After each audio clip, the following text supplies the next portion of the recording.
So to build out your custom ribbon, you'll go up here to File, and then you'll select Options down here in the bottom left-hand corner. When you click that, you've got two options here, Customize Ribbon and Quick Access Toolbar. That's what we're going to focus on. So I'll go to Customize Ribbon, and then I always like to change this up at the top and go to All Commands, because what that does is now that will open up this entire list of PowerPoint objects for you to be able to work through and be able to pull. But over on the right side, you got your main tabs, and then inside of Home, I can hit New Tab.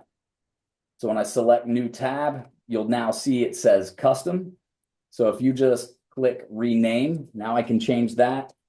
Call it football, call it your name, it's unique to your computer. What's great about this is actually a file that you can export. So if you build something for your coaching staff, you can share it with other guys on staff, and then they can import the same exact functions that you use.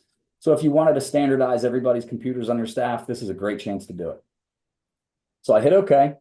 And then the first thing I always try to do, I start trying to add things immediately. But I'm working in the main tab. You have to build out different groups. So you may have a drawing section, you may have an alignment section. You can build it however you want it. But same thing, click Rename. So I'm just going to change the display name down here to Drawing. Hit OK, hit Enter. So now I've got my custom group for drawing. So one of the things I always add is my shapes. So if I go down to, you've got Save, you've got Shapes, you've got different things, and then, you know, anything that you want to draw, blanking on the name, you got to love it. So let me go back to Main Tabs, and then I'll be able to pull it exactly. So I can go into Home and then Drawing, which is where I always know to pull it. And now I can hit Add. So now I've added that shape. So one of the main shapes that we're going to use tonight is going to be the Freeform tool.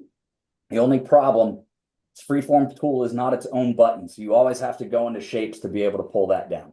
But not too bad, but just understand that's where it is, and it won't live, and it can't get pulled out. So I'm going to add Shape Fill, change outline color. If you use 3D or if you use shadows or anything like that, you can add shape effects.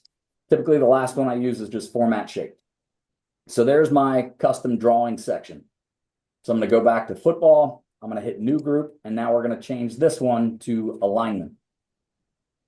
So things that I like in the alignment are going to be the Arrange Objects. So I can hit that, drop that in. So that's your arrange object to the left, to the right, to the center, middle, top, center, bottom. And then the last one that I always typically do, and you can add as many of these as you want, but just from a timing standpoint, I'm going to add distribute horizontally and vertical. So I hit the D key, E key, it'll slide down. So there is distribute horizontally. Here's distribute vertically. So now what I've done is I've added my football tab and dropped this in. If you are a Pro Quick Draw user, you can even add your PQD buttons directly to this tab as well. Coach Robinson on our staff has showed me that, learned that trick, and I think that was a really good nugget. So for those of you that are customers already, you can take your toggle panel, drop it in there. You can hit your edit button, save as. So now you really only have one section that you typically work within on a day-to-day basis. But once you're done there, you hit OK. Now up at the top, I should see my football tab. So there it is. I've just got a couple from a time standpoint. But like I said, you can build out little building blocks of what you want, being able to throw that in there. Format background is a good one to throw in. So that's your ribbon.